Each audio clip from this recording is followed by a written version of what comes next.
What's up everyone and welcome back to the MMA Zone. Today, let's get started with Dana White provides update on Jon Jones versus Tom Aspinall. Earlier in the week, Tom Aspinall announced during a podcast appearance that he had a meeting with the UFC scheduled to discuss a fight with Jon Jones. Given that, when the UFC posted on Tuesday that Dana White would be going live later in the day with some big news, fans hoped that there would be an update on the heavyweight title unification bout. And before we continue, make sure to leave a like on the video to help support the channel. While Dana did not announce when the fight was going to happen, he did provide fans with an optimistic update. Tom Aspinall, I didn't read it. I told you guys already, we'll get Aspinall versus Jones done. Jon Jones versus, the heavyweight fight will happen. Just relax, I'll announce that soon. The way Curtis Blades sees things, however, Jones needs to be stripped. Jon Jones should be stripped. End of discussion. In response to the news of the Oliveira Topuria fight, the DDP Chimaev fight, and the Makhachev JDM fight, Aaron Bronstetter wrote, "Following these announcements, seems the very earliest we'll get Jones versus Aspinall is October. Considering Jones reportedly wants a 6-month camp for the fight, Damon Martin replied, November, MSG. That's been my assumption all along." Bronstetter then agreed, concluding, likely the case, unless they do an early October pay-per-view in Vegas.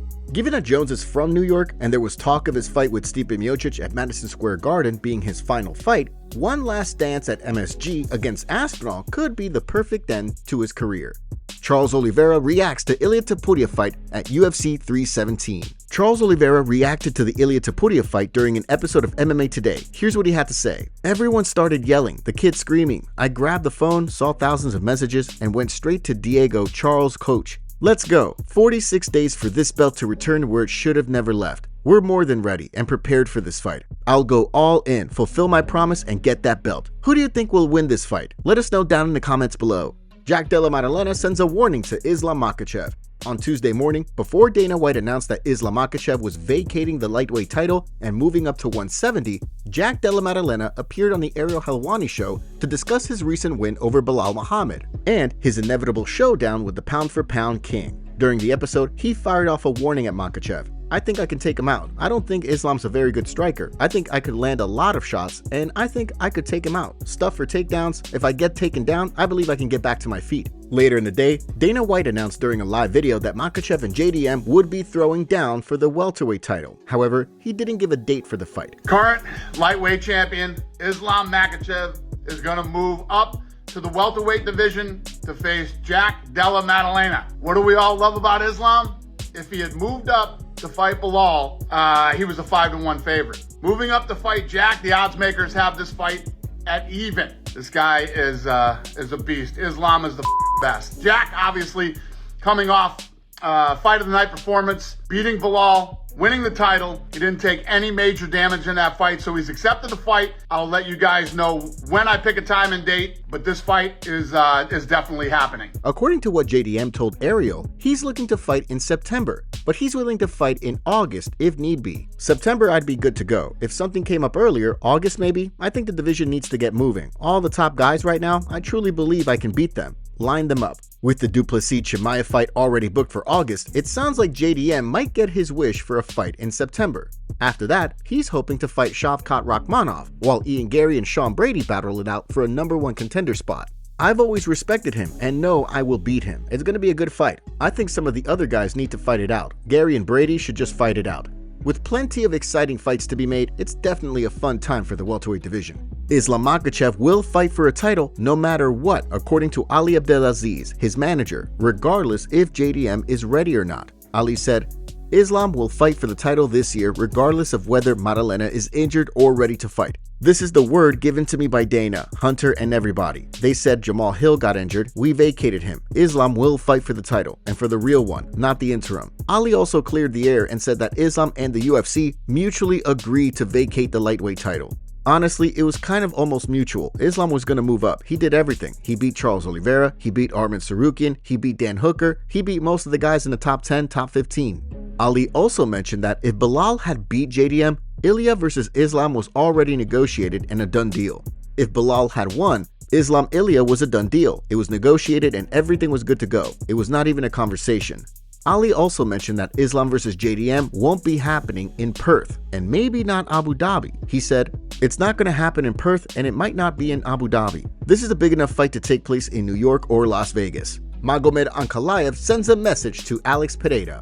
While Magomed Ankalaev had been campaigning for a fight with Alex Pereira in Chicago, Dana White announced on Tuesday that the UFC 319 card set to take place in Chicago will be headlined by Dricus du Plessis and Khamzat Chimaev. We're returning to the United Center in Chicago, Illinois, August 16th for the first time in 6 years. In the main event, the middleweight champion Dricus du Plessis will defend his belt against Khamzat Chimaev. Dricus' last 4 wins have come over former champs Sean Strickland, Israel Adesanya, and Robert Whittaker. He hasn't lost in 7 years. 20 of his 23 wins have come by finish, and now he faces the undefeated 16-0 Khamzat Chimaev. This is a bad fight, and the fight you've all been waiting for. UFC 319 is back at the United Center in Chicago on August 16th. In response, Magomed Ankalaev took to social media, firing off a shot at Pereira that makes it sound like Poatan turned down an opportunity to run things back in August. "I hope Shama will show up in Abu Dhabi. Don't be scared, homie." This, of course, comes on the heels of Pereira saying that a hacker was behind a cryptic post that was made on his account last week, criticizing the UFC.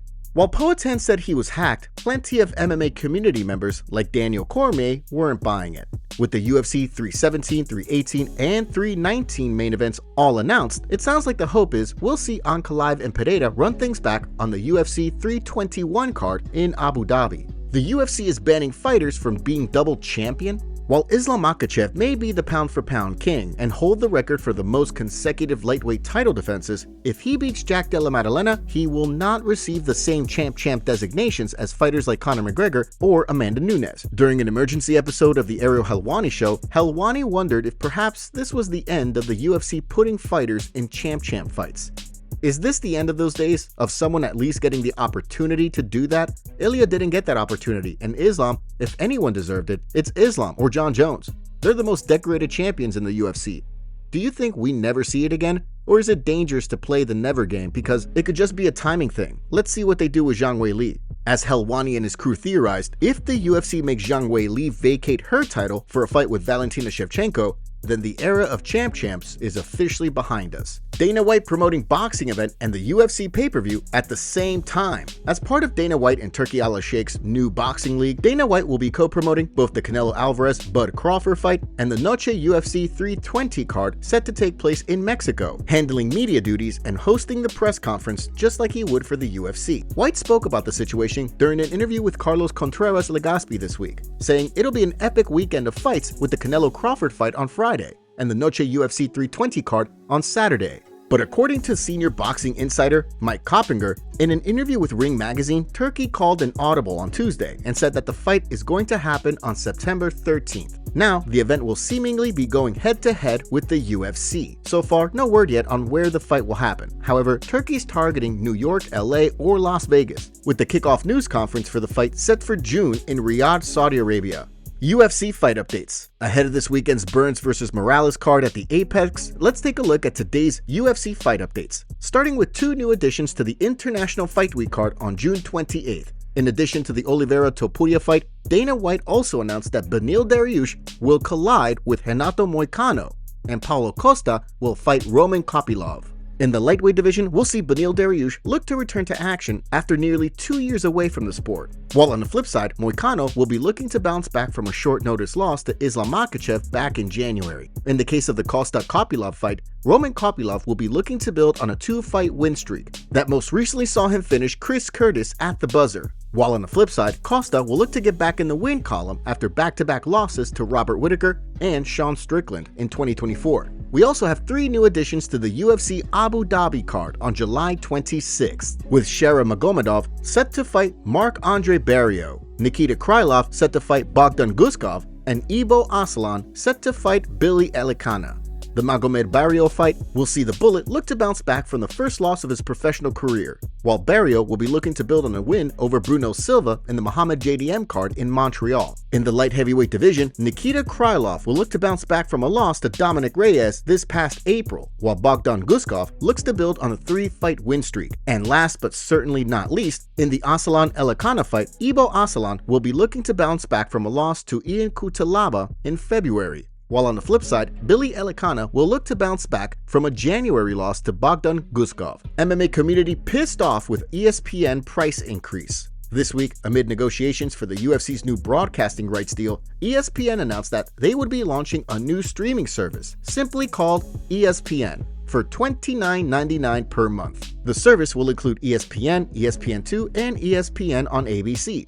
ESPN Plus will still be sticking around, but with a new name, ESPN Select. Damon Martin explained the situation on social media, writing, "It's all in the article, but if you have cable/satellite, you'll still get access to the new ESPN streaming plan after authenticating your service. You'll still have to pay for ESPN Plus though, which is becoming ESPN Select." Terrence McKinney joked about fans subscribing to Mola TV instead, which drew a reaction from Muhammad Makhachev, who joked, "Brother, don't. You're gonna join me if they see." Luke Thomas also reacted to the news, adding, $30 a month? One fan unloaded on Dana White. "I'm already losing my on most of these fights, Dana. How am I going to be able to afford $20 more a month?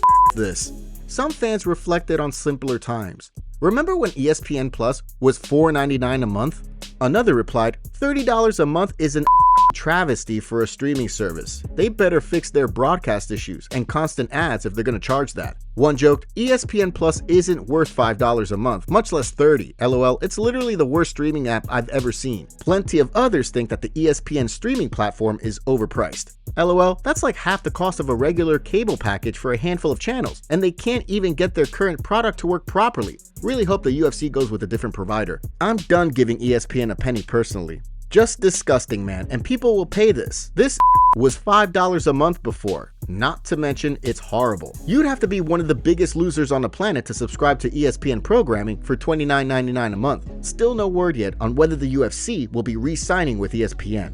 Breaking: UFC fighter pulls out of UFC 316 main card fight. After the huge news Dana White revealed last night for UFC 317, it looks like the UFC 316 card took a huge hit with a fighter pulling out. And before we continue, we have a favor to ask. Help us reach 200,000 subscribers on MMA Zone by subscribing and turning on notifications for daily MMA content. Seriously, we rarely miss a day. It was first reported by Magic M MMA Bets on X that Chito Vera is out of his scheduled fight against Mario Bautista for UFC 316.